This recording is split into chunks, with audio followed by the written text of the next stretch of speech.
There's a podcast where they talk about punk rock. It's not two guys stroking their cocks. It's two chicks with tits from opposite continents.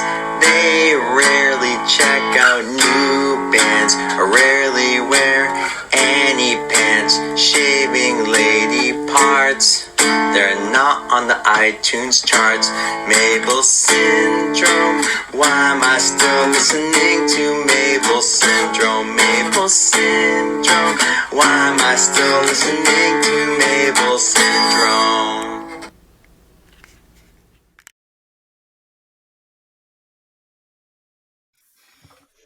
Hey everyone, welcome to the Mable Syndrome podcast. This is Kristen coming at you from Boston, and I'm here with my co-Mable Jessica, who's coming at you from the west coast of Canada. Hello. And we have a very special guest on this episode of the podcast. We have Jeff Berman of many things. You have many hats that you wear. But only one hat fits anymore. Oh. You're lucky you have one hat. None of mine fit. COVID weight? Yeah. Yeah, we got it. We understand. Of the band Divided Heaven. And Yeesh. you have a new album and a new single out, and we're going to cover all of that. But we thought we would just kind of catch up for a little bit first. Is that cool with you? That's great. Good. So in true Mable fashion, we were struggling to get connected because we only have a few hundred episodes out or something stupid like that, and we just like to have technical difficulties. But while we were trying to get you to sign on, Kristen, we were talking about where I am because he was like, "Oh, you're remote," and and I got him to Google it, and he was like, "Holy shit, you're like way out there." My jaw hit the floor. I've never even. I'm the kind of guy that can spend a whole evening on Google Maps or Google Earth just looking at stuff, but I always look at things that are familiar to me. I never think to look for faraway places that I've never been and will likely never go to. So with all due respect to you and Port McNeil or Port McNally, whatever it is.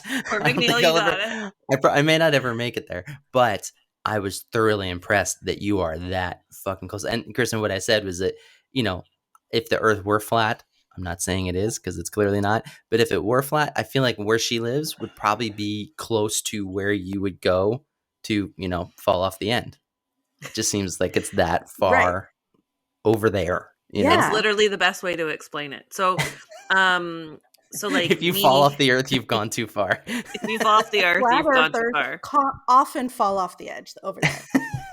So we often go to the West Coast. We call it. It's like a few hour drive on these remote roads, and then we hike into these beaches that are super remote and stuff. But the beaches, all beaches have trash wash up on them and things like that, but we have all stuff from China and different parts of Asia wash up on our beaches. So oh no, when we go out to our beaches super far remote, right?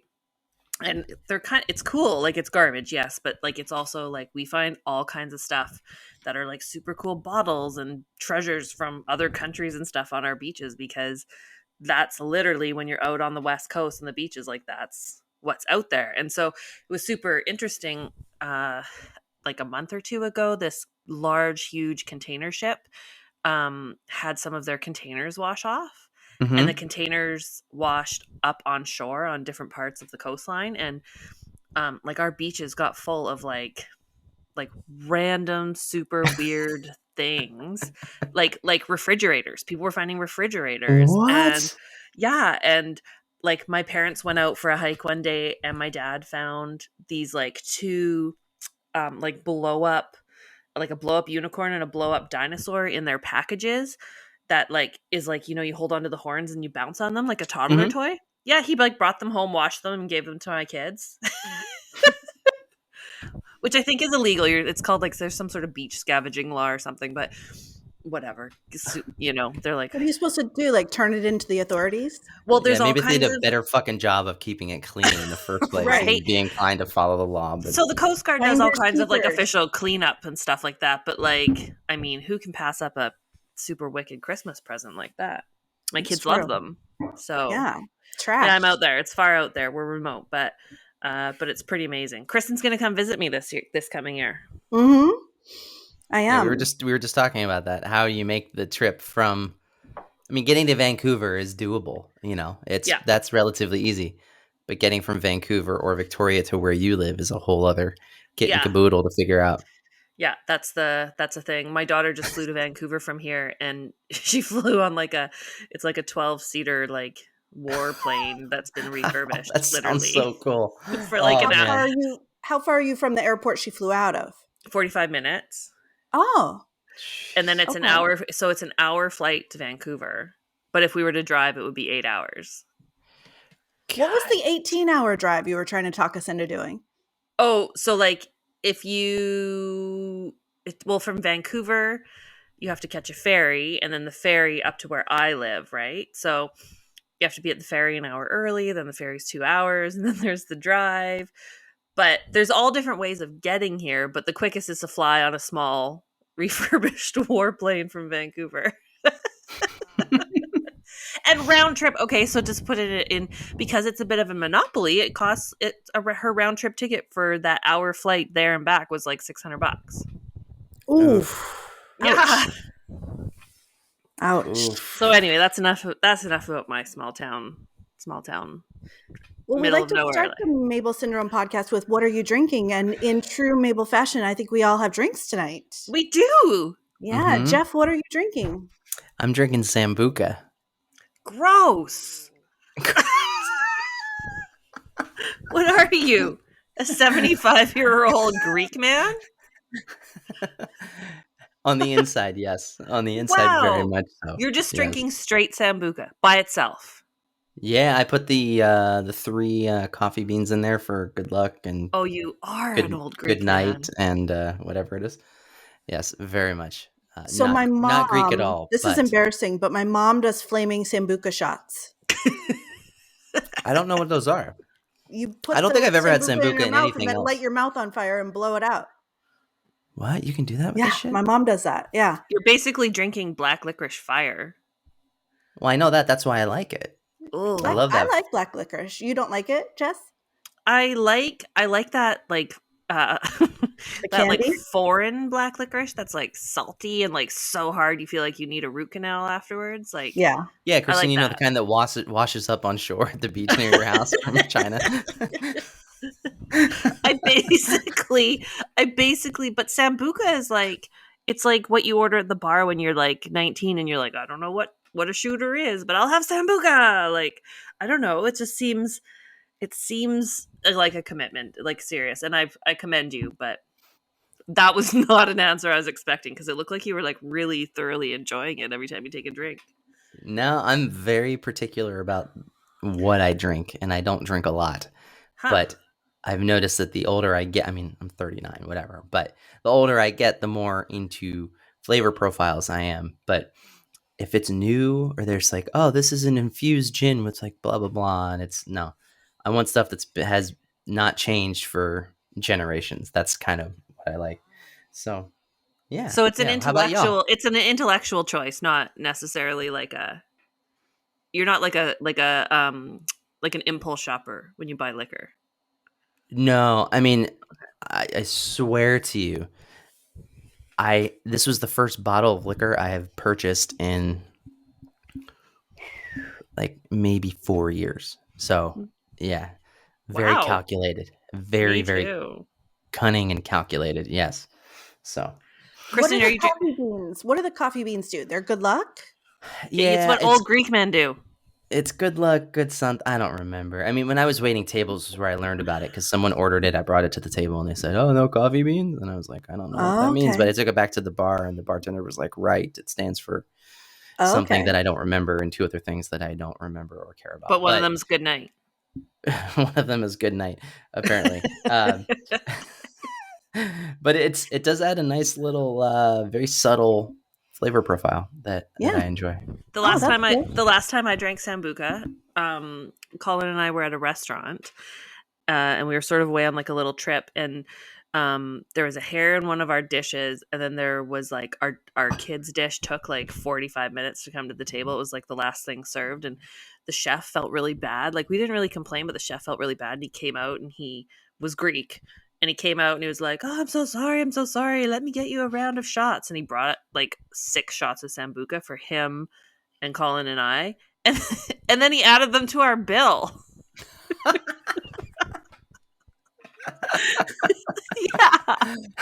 Yeah. Oh, Yeah. wow. Oh, that's a not good cool. move. Not cool. No. That is bad. not cool. Did you ask him to take them off? Or No, you just paid? because after we had finished dinner and drinks and then the 6 shots of Sambuca, we just left. But then I think we did steal the whole bottle of candy off the hostess stand. Like the whole bowl. And guess what? They were Sambuca candies. They were Sambuca candies. Oh my gosh. This sounds like a nightmare for you. You just can't escape this stuff. I can't, but I think it's a great conversation starter. I might just start doing that just for the sake of people being like, "What?" Yeah, for sure. What are y'all drinking? I have wine. It's just leftover from Christmas. Nothing exciting. I'm not a big drinker, so I just drink whatever's like leftover or whatever. Me too. Jess. Well, I did have a bottle. Not a bottle. I did have a whole glass of Prosecco while I was waiting to get this sorted, but it's gone. So my backup drink, which I came prepared in my lovely office bedroom setup in here, is I'm drinking vodka soda and what's the like the flavored Pellegrino, like the clementine one. Oh yeah. And it's almost gone too. So podcast is about to go downhill, people. Yeah. I'm the same way with movie theater food. It's like it's gone before the previews are done. Yeah. Like I don't want to eat it while I'm watching the movies. Food on the podcast before. Because we have good movie. They don't have movie theater food where she lives. No. You get like popcorn, stale chocolate, and like diet soda, maybe. But when I went to Arizona and went to the movies one time, you can get like tater tots and corn dogs and nachos and like every stoner's fantasy. Like it's insane. Yeah, that's different. And when it's like a meal, I'm talking when it's candy and popcorn. Yeah, okay. My goal is to have that shit done before the movie starts. Okay, if you can go to the movie and get one candy only, one candy / chocolate, candy chocolate, what would it be? Twizzlers. Oh, good one. Kristen? Well, I'm a popcorn person. But popcorn's not available. Yeah, the popcorn machine is broken, Kristen. You're in my hometown. There's no popcorn available. The popcorn machine is broken. You can only get one snack, and it has to be a candy or a chocolate. What is it? I know I'm having trouble. I'm sorry. Don't apologize. It's okay. Something gummy, like gummy bears. Okay. Answer. That's all I can think of right now. It's late here. Twizzlers is a great choice. I always said if I could make my own perfume, I would want to smell like a bag of Twizzlers. I would get Sour Patch Kids. Those are mine. Right. Good answer. That was good answer. Good answer. Sure. Between the three of us, we'd have a full setup. Yeah. But I'm a parent now, and a movie theater is just a really expensive nap for me.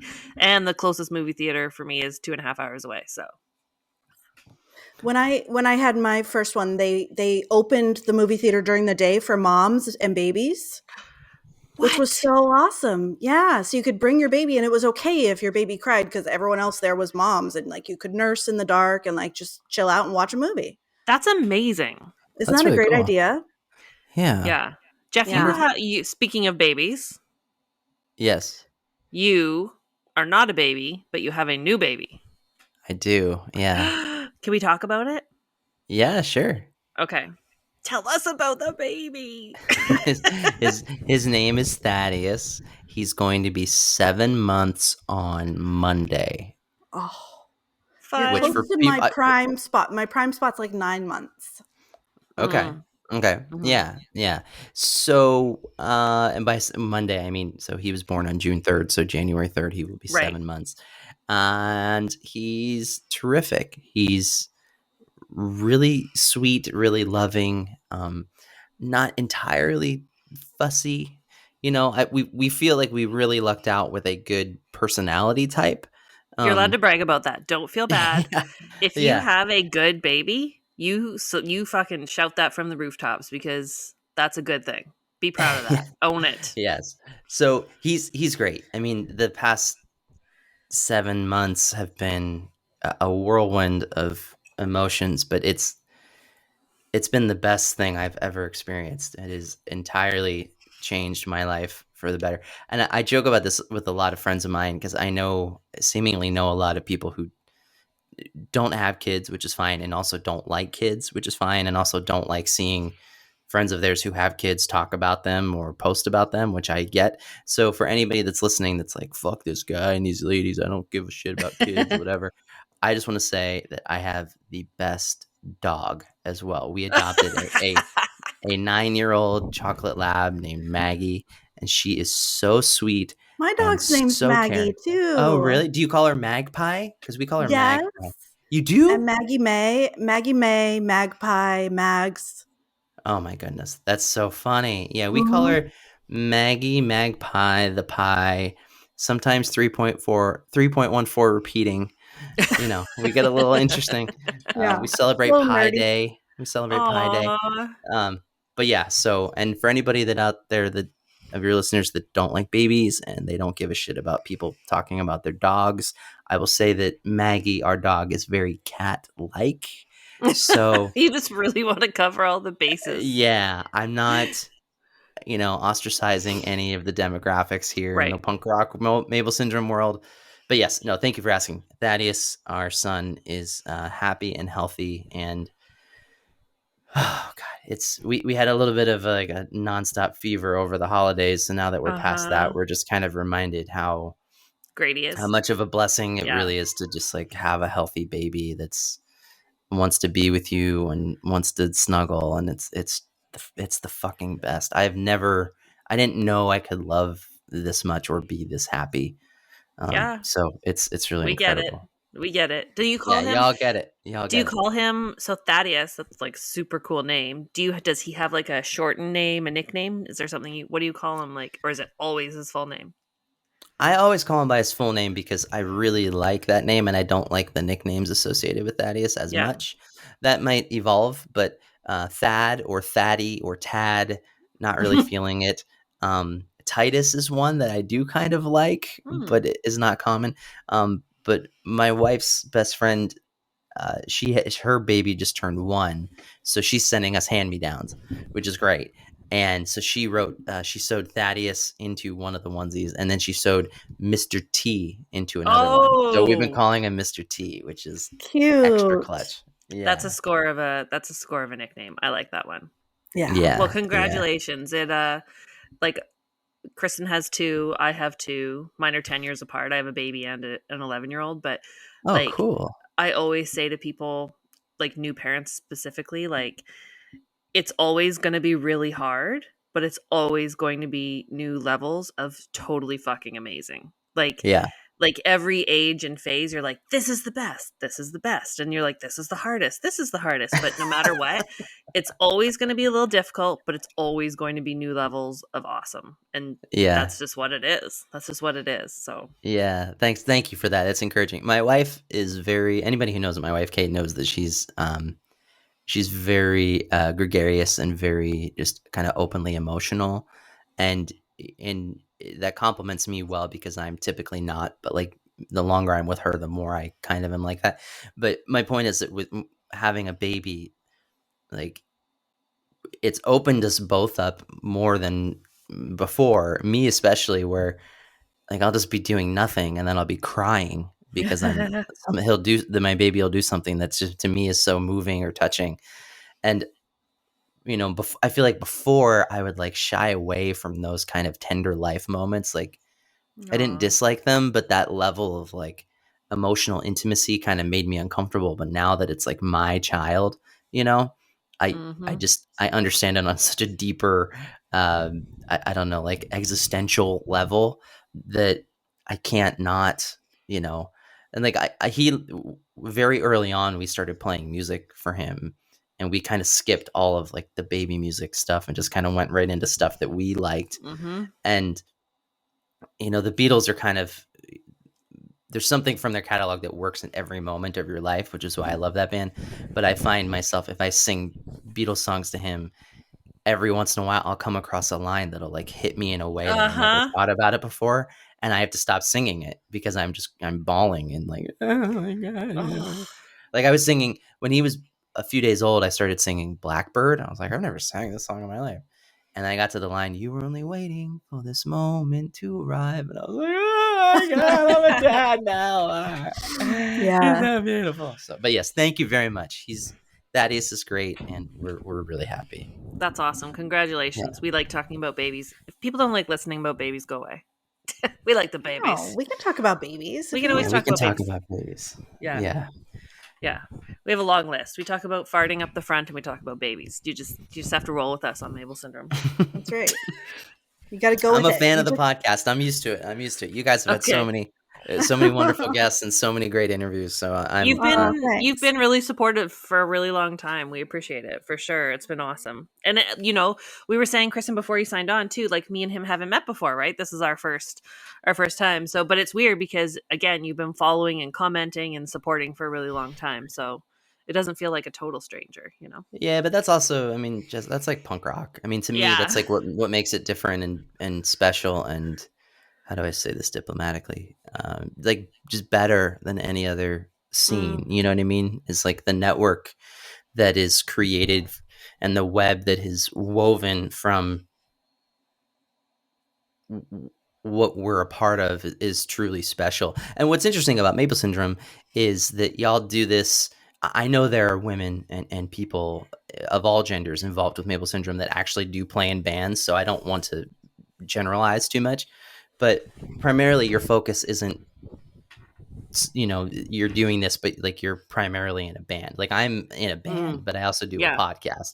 So for some people, they're like, "Oh, this fucking white dude with a band is also a podcaster." Like, cool, like cool story, bro. But it's like with what y'all are doing, it's like to me, it reminds me of if this were the '90s and podcasting wasn't a thing yet, I feel like Mable Syndrome would be the best, most renowned and respected feminist voice zine in the greater punk community. But because we're not in that frame of world anymore, and media is imbibed, or it is what's the word? Media is sent out in different ways and consumed in different ways. Yeah, exactly. So so I like what y'all do because to me it's very topical, but also a little bit of a throwback because it's like you all work really hard to carve out an interesting corner of the community that you take ownership of. Yeah. And not that you're taking it away from other people. No. I mean that, but you're taking ownership in a prideful way that's helpful and beneficial to people. That's awesome. Thank you. We don't. Really not nice. everybody Thank needs you. to be in a band. You know what I mean?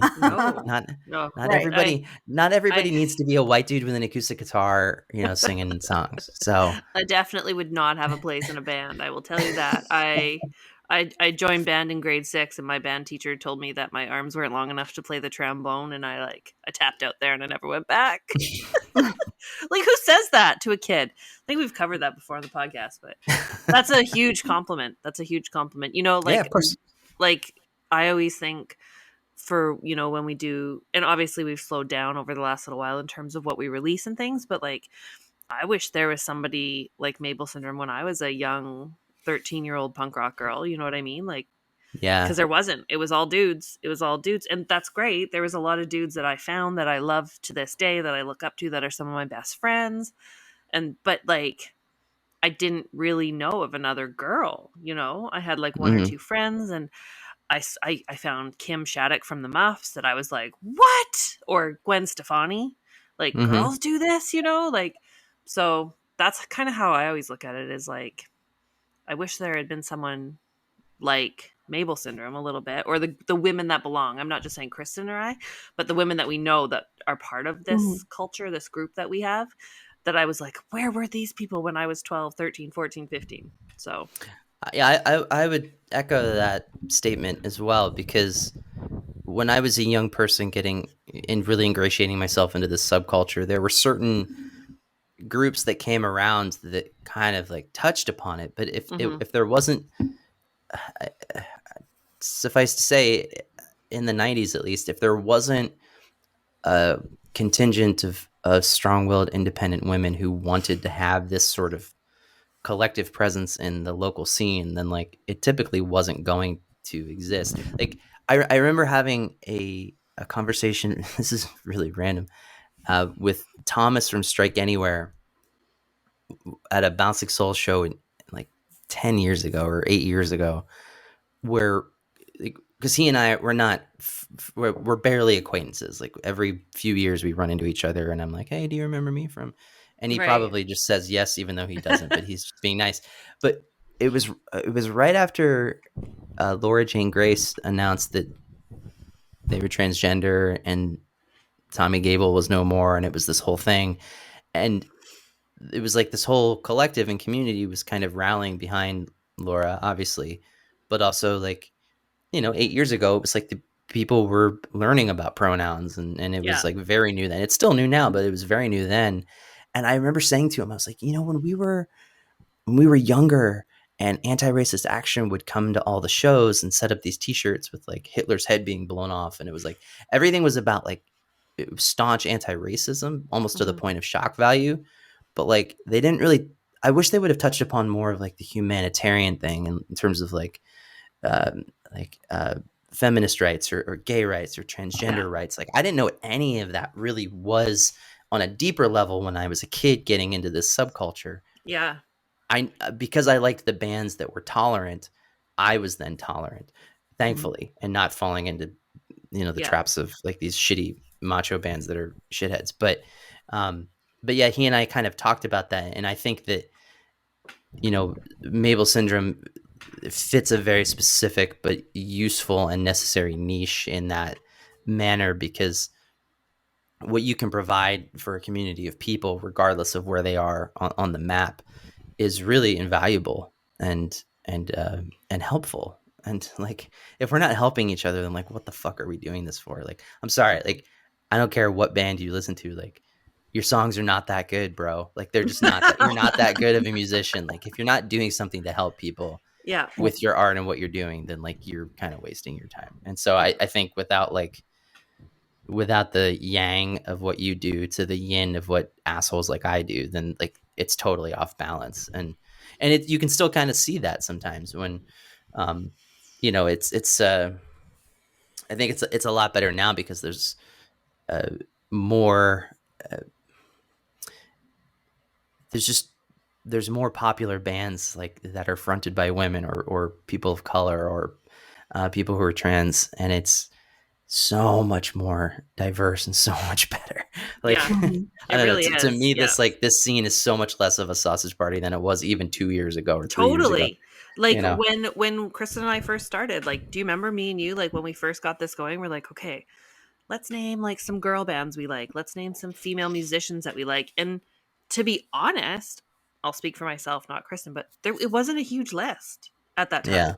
It wasn't a huge list. There were a few, and we were getting to know more, but we grew up in the 90s where we loved the fucking 90s skate punk rock of Yeah. all these male fronted, male dominated bands and scene. And it wasn't a bad thing, but it was just like, hey, what are your favorite female musicians? Hey, who are your favorite female punk rockers? And the list was very fucking short, not gonna lie. Mhm. Like, we're very honest about that. We didn't start this however many years ago going like, there are so many women we love. Like, we loved women we knew, but there wasn't a lot of musicians that we were educated or knew about. And I mean, that's speaking for me. I think Kristen feels pretty much a lot the same. But over the years, what we've learned and what we've known and who we've got to been exposed to and like what's happened in our scene has really just like exploded that way. And now when someone's like, who's your favorite like female punk rocker, who's your favorite female fronted band, what women, what trans women, what people of color, like who are the people that you love like that, and the list is huge, right? Absolutely. Yeah. And So and all ships rise with that, yeah, like totally. Mhm. it makes everything and everyone everyone better. Yeah. And like a few years ago, I recognized that like my listening habits changed, and in a weird way, it kind of reflects on my new record, because I not so much female musicians in the punk world, like how can you not like the Bomb Pops or Bad Cop or Last Gang, but it's like different because I know some of them, so it's like Mm-hmm. even if they weren't good, I'd be like, yeah, you're cool because you're my friend, I like you a lot, so it's cool. But I noticed a few years ago that the majority of what I was listening to, and Spotify kind of helped frame this in a way that I can understand it with the way the year-end stuff was. It was all female singer-songwriters. Like it was like Amanda Shires and Lydia Lovelace and uh, uh, oh, I'm blanking on all these names now. Obviously the Fiona Apples and Tori Amoses of the world, and Sarah McLachlan's of the world as well. But Kathleen Edwards, like all these great artists. Sarah Watkins, oh my goodness, is tremendous. Although she did a new record that was all like weird songs from like weird movies. That just make another record, Sarah, please. Like,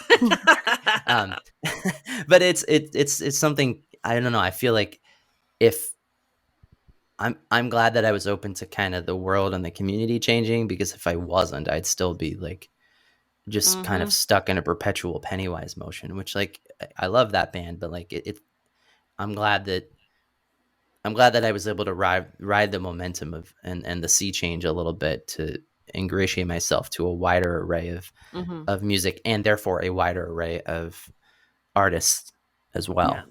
And for me, it kind of leaned and skewed more towards the female artists in the last 3 or 4 years. Speaking of that, I mean, so one of the things we definitely want to talk to you about your new song "Creep," that's and your new album. When does the actual album come out? February 4th. Okay. Oh, my birthday's February 6th, so that's a good birthday gift. And this is your second release from the album? Third, fifth, technically the fifth, actually. Yeah, because no. It's the third in this cycle, right? And then there were 2 songs that I released last year that are actually on this new record. Oh, they're going to be on the record. Okay. Yeah. Okay. So I did a song with Lydia Lovelace called "They Poisoned Our Fathers" at the end of 2020, and to me that was very much kind of the proverbial flagpole on the moon of, this is a new frontier for whatever Divided Heaven is going to do. It's going to be a lot more provocative, a lot more perverse, a lot more controversial, a lot more political. And credit to Lydia for helping me achieve that, all those things, because that's kind of the nature of what she does. But yeah, so that was kind of like the start of this new era, so to speak. And I released a number of songs last year, but They Poisoned Our Fathers and Baby in the Band, which were 2 of the few that I released, are actually on the new record Oblivion. But in terms of the rollout of this campaign as it started, Creep is the third single from this like new timeline. And what are the names of the other singles? Sure. The Beginning of the End came out last month. That was also produced by Frank Turner, as is Creep. And then the first one that we kind of like really got back in people's faces was Burn Me. And that was at the beginning of November. Yeah. Mm. Awesome. Yeah. So we've been privy to listening to the song. We have an advanced copy that we've heard. A secret link. Yeah. The secret link. And you have Jess Guys sing on this song. Can you tell me a little bit about how that came about? I discovered her kind of in that web of, or in that time period, that window of time where I was just kind of digging in for singer-songwriters. Turns out she's married to Frank Turner. I don't think she was yet when I discovered her music, but she's like I told her, I was like, to me, you're like a very Ani DeFranco style. Like you're willing to like forego whatever melody you've established to like fit in extra words. Like she's that kind of singer-songwriter. I was going to bring up Ani DeFranco a few minutes ago when we were talking about like, oh yeah. Yeah. I was going to bring it up because I was going to say like, I didn't relate to a lot of Sarah McLachlan's and things like that, but Ani DeFranco, like as loud as I thought, like possibly could get it in my fucking headphones in high school, walking class to class. So Salute to Annie DeFranco. Will you carry Yeah. on? No, absolutely. Absolutely. I completely agree. I completely agree. But yeah, I mean, I don't know. I had this verse, as cliche as this may sound. I mean, I had this verse that it had the words cherry and sex like in the lyrics, and I was like, this can't come from me. It's going to be so disingenuous. Like Mm. I need an interesting female voice. And working with Frank on the song, I was like, you're married to a really good singer. Like, I don't want to be presumptuous, but like presumably you guys live together because like you're married, like, and it's COVID, as opposed to like trying to track down somebody else. Like, can we just like, Presumably you know this person yeah, I was like, somewhat well. Yeah. I was like, can you just walk down the hall and ask your wife if she wants to sing on my song? I'm a big fan of hers. And he was like, yeah, and she was down to do it. I had actually never talked to her.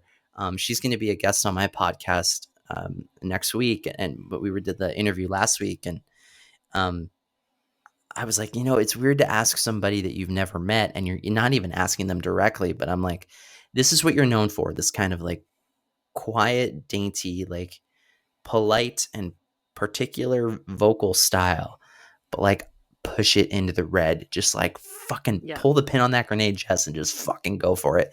And I'm not sure what Frank said to her, but it worked, because like you hear a side of Jez's voice that's like, if you know her music, you're like, where the fuck did that come from? And that's the feeling that I needed. Like I needed that like provocative sexiness of like her voice, that just like unabashed, just like, like in there, but then like she fucking tears your head off with it. And it's just like, oh, it was like, I couldn't do that. You know what I mean? Like I wouldn't be able to do that with my voice. And if I tried, it just, maybe people wouldn't have noticed. I felt it would have been disingenuous. And with the nature of the song, I felt like it needed that sort of delivery from that type of voice. And she fucking murdered it. So excited. Yeah. So talk about the nature of the song. It's called Creep, and I'm just going to go through the lyrics a little bit. So I've been living for your every word. You've been living out your dreams till everything vanished to nothing, because nothing's real. Love's just a game to you. I can hear him screaming out your name again. Soon they'll know you're just a creep. Mm-hmm. So it's clear what is going on, and what's going on here. So what was the impetus for writing this song? Mm-hmm. We shouldn't be drinking while we're doing this. Yeah, we should. I'm out. Damn it. I'm on my.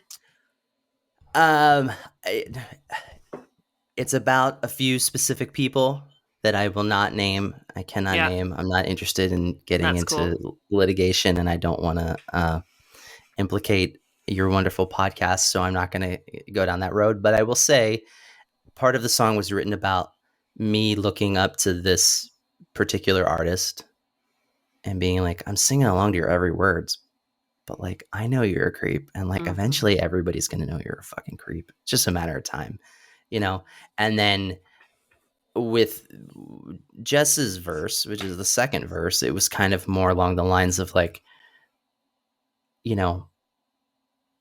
like this person is a creep because they're essentially using their power as being in a popular band to like be attractive and like, and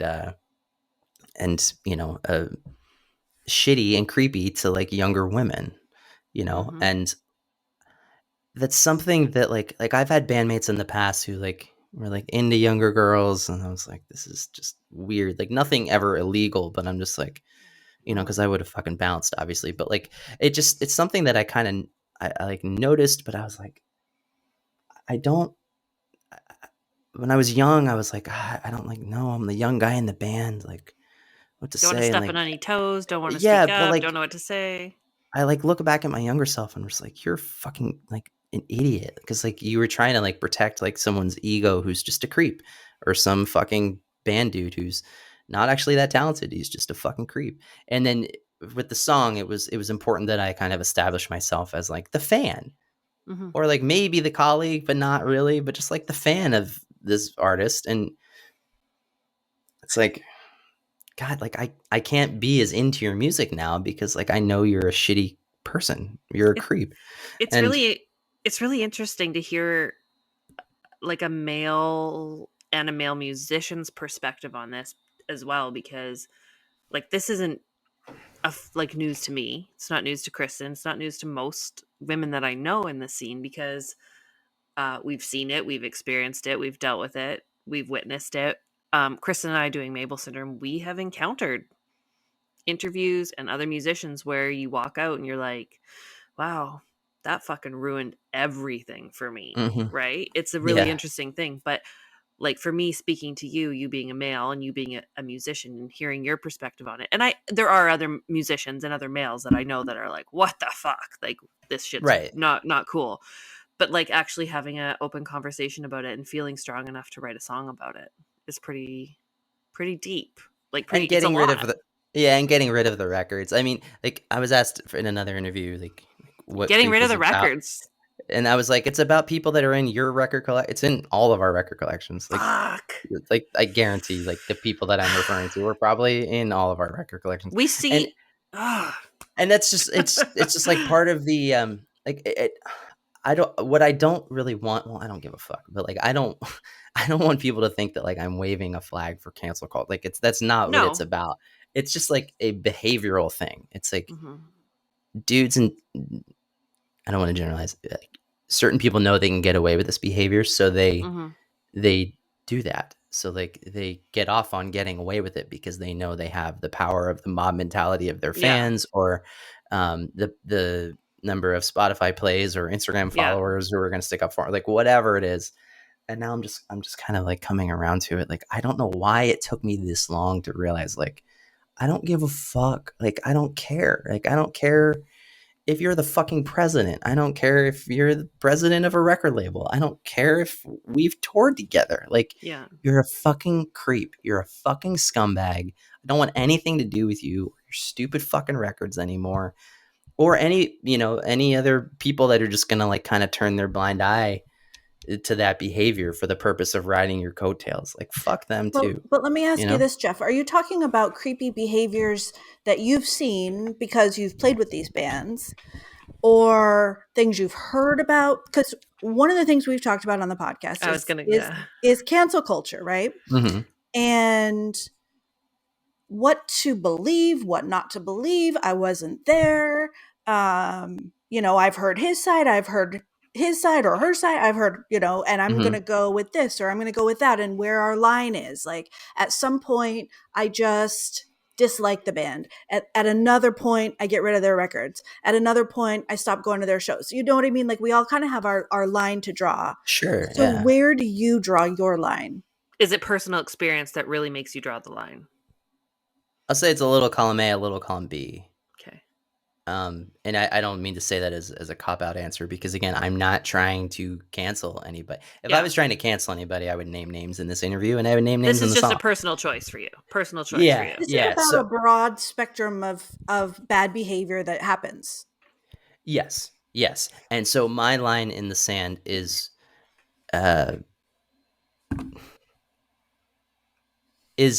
in part writing and releasing this song, having this song be a single for this, a song that's being literally singled out on a collection of songs. This is one that's important to me topically that I want to single out, and I want it to be I want it to reverberate on its own as well as within the construct of the album, because it's something that is important to me.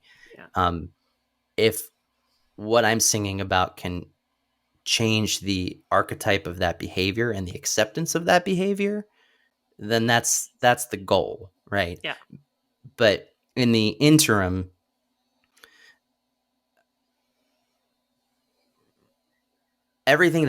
all the songs that I write typically are me wrestling with something internally.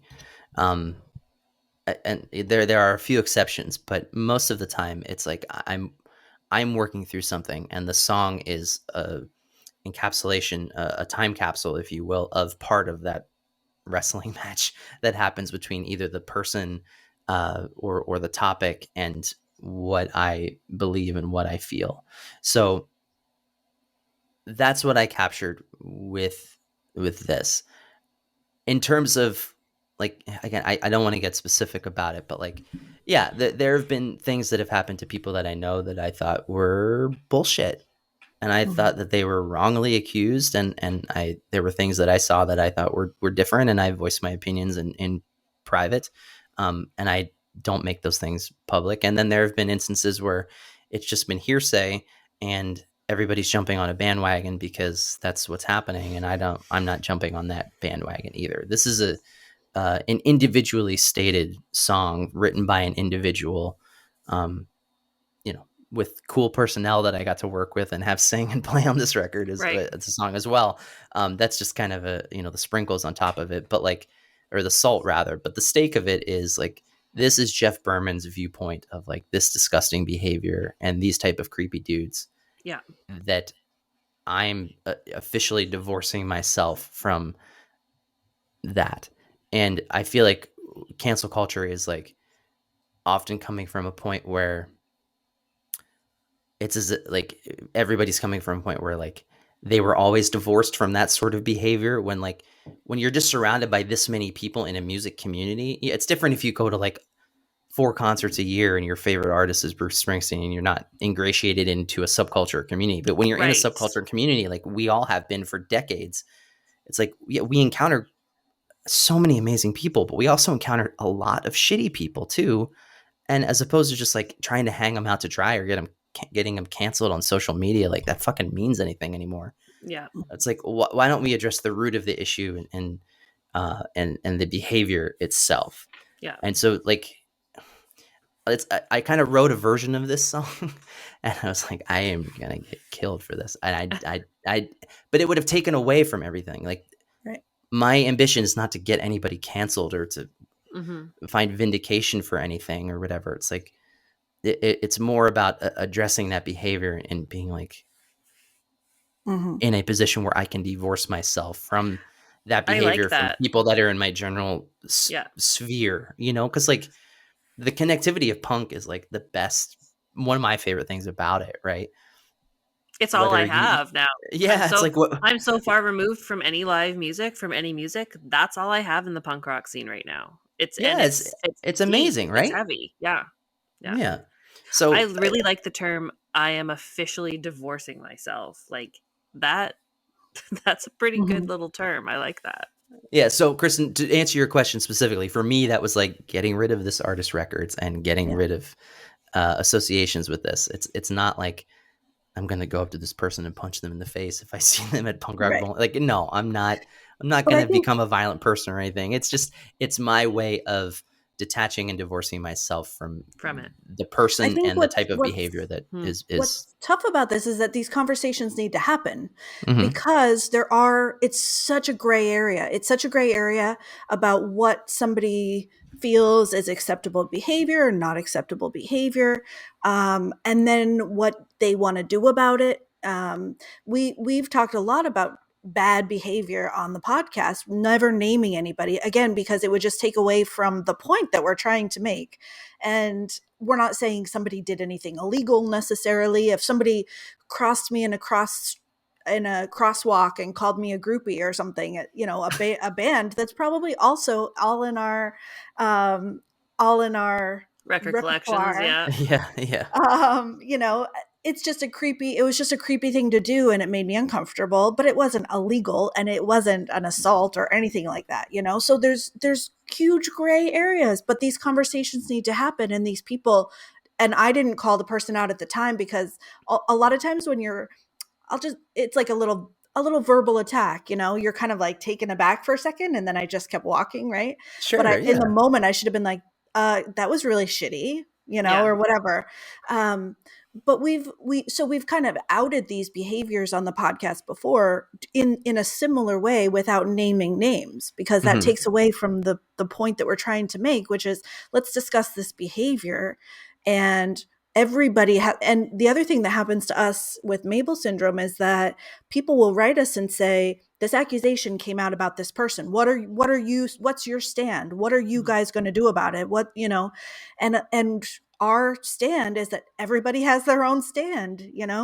And I'll Yeah. never forget, there was I'll just say there was a political issue that came to the forefront within punk rock, and even talking with members of Bad Cop, they all had different takes on it. You know, Mm-hmm. like I'm certainly not going to say who had what, but they all had different takes on it. So within a band, within Mable Syndrome, Jess and I can have totally different opinion Yeah. on what's okay or what's not okay, or where we draw it's such a personal thing where we draw our line, right? Yeah. Mm-hmm. And so you had to see these behaviors and decide for yourself. I'm Yes. divorcing myself from this band, from this person, from their music. Yeah, yeah, and just to be clear, I mean, I think we're all in agreements that I'm not in any way placating any sort of illegal behavior. If you do No, something no, that is illegal, if no. you fucking rape someone, like Yeah. you deserve to Yeah. die. That's not. I'm not Yes. talking Yeah. about that. Yeah. Yes, I'm diving into the ambiguity of scratch that. I'm diving into what I perceive as no ambiguity about a very specific situation, and kind of coming at it from a few different points of view for the purpose of like trying to write a good song that's interesting, you know, Yeah. but still within the construct of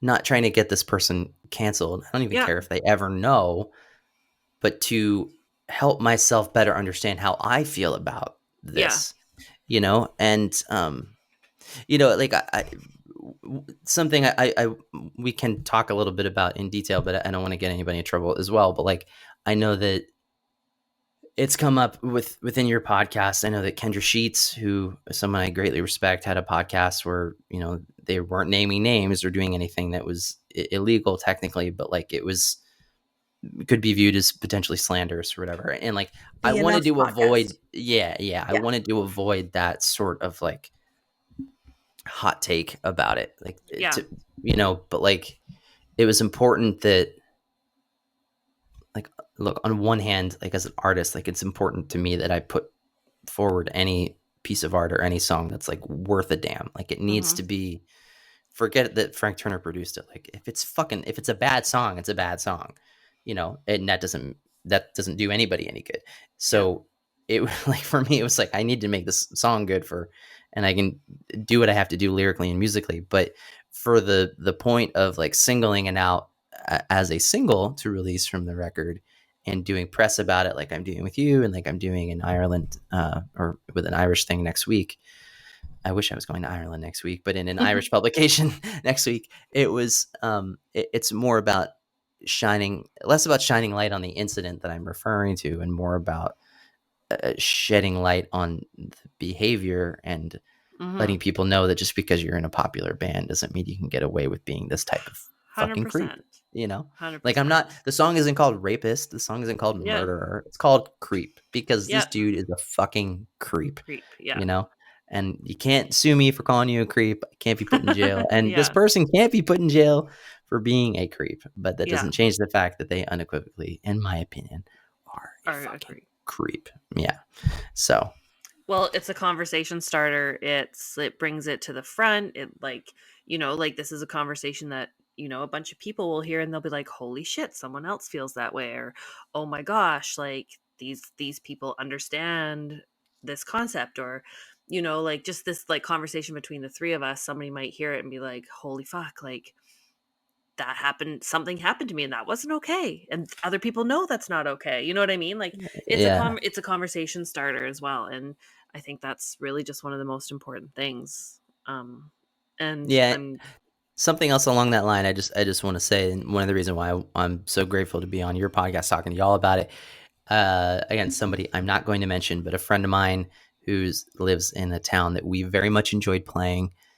Who always, she was like the den mother. Anytime we came to town, she is great, and we're still friends. I hope I get to see her at some point again, whenever the world is somewhat normal. But she reached out to me and was like, "Hey, the last time you were in town, there was a show. You remember how like me and the owner were like really hungover that day?" And we're like, "Yeah, like it was funny." yeah. Like, "Yeah, so the night before, this other band played, a really popular band. You know, this is like a band that like people have tattoos of, like a generational band, you know, and like she's like, this happened with this member of the band, and like, I don't know what to do. I don't know who to talk to. And I was like, well, there is the option of talking to the police, and doing all that, but I understand. But like, also, I know someone who's doing this podcast, and then there's also the Mable Syndrome. And so like, I don't know if she ended up following up with that. Maybe we can talk about that off air, but that's like, in that moment, I was like, I'm nobody, but like, I just happened to live in the same city as there happened to previously live in the same city, granted a city of 13 million people, as this fucking asshole. So it was like, she was like, I don't want to put you in a weird situation, but like, I needed to talk to somebody. And I was like, yo, we're here for you. Yeah. Like, nobody comes to our shows in this godforsaken town except for you. So like, we love you. And like, anything I can do to help. So I'll point you in the right direction, but like, just voice your concern, like tell your story, because that's important, because I know that it's going to resound with people. Huge. And so ultimately, like, that's the beauty and the great benefit of what Mable Syndrome does. And I hope that Creep, is able to do something similar for people in terms of whether they've experienced that type of shit or they're just around that type of behavior, because or their best friend has, or a stranger comes up to them and says they have, or exactly anything. Yeah, exactly, because it's like the dark side of what we're a part of is like, it is. This community can be a really beautiful thing. It can also be a fucking frat. Yep. Like, let's face it, sometimes it can be a fucking fraternity that's just as toxic as the shit that can go on in those places. And sometimes frats are more jovial and kinder and a whole lot more community organizing and driven than the punk scene can be. So it's like, I'm not trying to generalize that, but you get my point. Well, I think we've talked about it before. Like, there's basically assholes everywhere. There's assholes that belong to every religion, every race, every town, every ethnicity, every gender. There's always assholes. Doesn't matter who you are, where you come from. Just don't be a fucking asshole is kind of the bottom line, because, they're everywhere. It's kind of the thing. So we, like, as a whole, we just have to speak up and be like, not okay. Don't be an asshole, in however, whatever column that falls into, kind of thing. But yeah.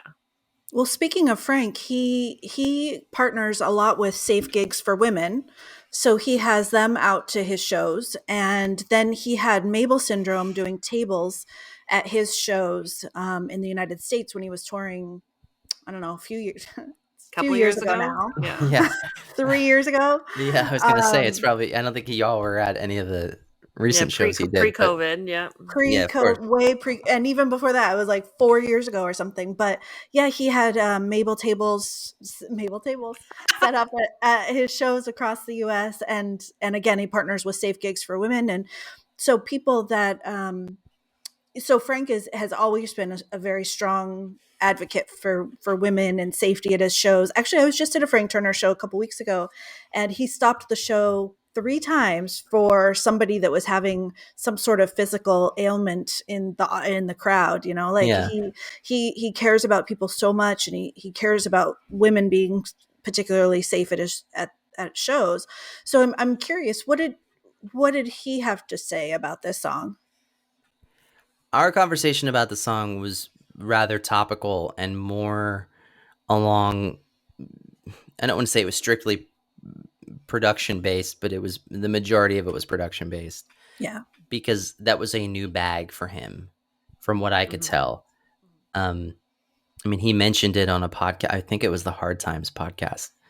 It was kind of like the beginning of the pandemic when like everyone was doing a million podcasts. And I'm a fan of his music, but I'm more so a fan of him as a person because of examples like what you just described and the way that he's willing to kind of release a record that's perpendicular to his trajectory for the purpose of, a project that's exciting to him, like he did with No Man's Land or Be More Kind.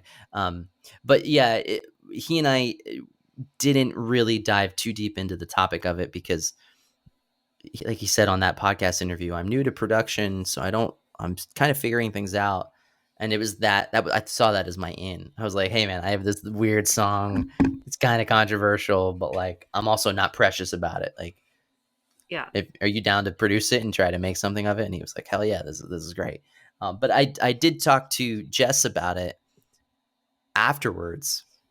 And she's like, when I was reading these lyrics and kind of getting this vibe, I knew that like it made sense that you needed a female counterpart. Like you needed Yeah. that balance. And I think without it, the song probably would have been lacking. So he understood that right away. He's like, because we kind of went through a small list of names and he was like, because of what you're topically singing about and the way you're delivering it, I'm with you. Like I hear a female voice there. We just got to find her. It turns out she was in his house. So that was even better. Bonus. We love It's them both. Frank's birthday today, you guys. Oh, We should take a sip for Frank. Yeah, Hey, happy birthday. cheers and happy birthday to Frank. Cheers. It's his Yeah. 40th. Lordy, look who's 40. How does someone who's only 40 have that much of a deep soul experience ability? Like, I love Frank. Yeah. Yeah. Frank's good great. guy. Good guy. And I love that Jess is on this song. We're big fans of hers. So I think she did a Mable live stream at the beginning of the pandemic too, when everybody was I remember that. Yeah. doing live streams. She did one for us, and I mean, she's just a delight. Like, oh my god, she's one of those girls you just like want to be her friend. Like, I don't know her, but from a distance, I look at her and I'm like, can I be your friend? You're amazing. That's how I feel about her. Like, she's not threatening or intimidating, or she's got this thing about her that you're just like, can we hang out? Well, I've had one or two conversations with her, but yeah, she's very, very polite. But again, like the more I talk to her and hear how polite she is, that's why I'm so glad we captured what we did. What on you this did. song. Yeah. Because it's just like, ooh, there's like I wouldn't want to get on her bad side after hearing this song. You know what I mean? Yeah. Nice. That's awesome. And I'm not sure if she's released any details yet, but I think she has a proper solo record coming out sometime in 2022. So that'll be certainly an album of the year contender in my book, and a great record to listen to. Yeah, we love her. Yeah. Cool. Well, this has been awesome. And we're going to have a link to the song or to a video. What are we linking? Yeah, no video for this song. We'll do a link to the song. You're not going to do a video? Not for this one, no. Just the person's face that it's about?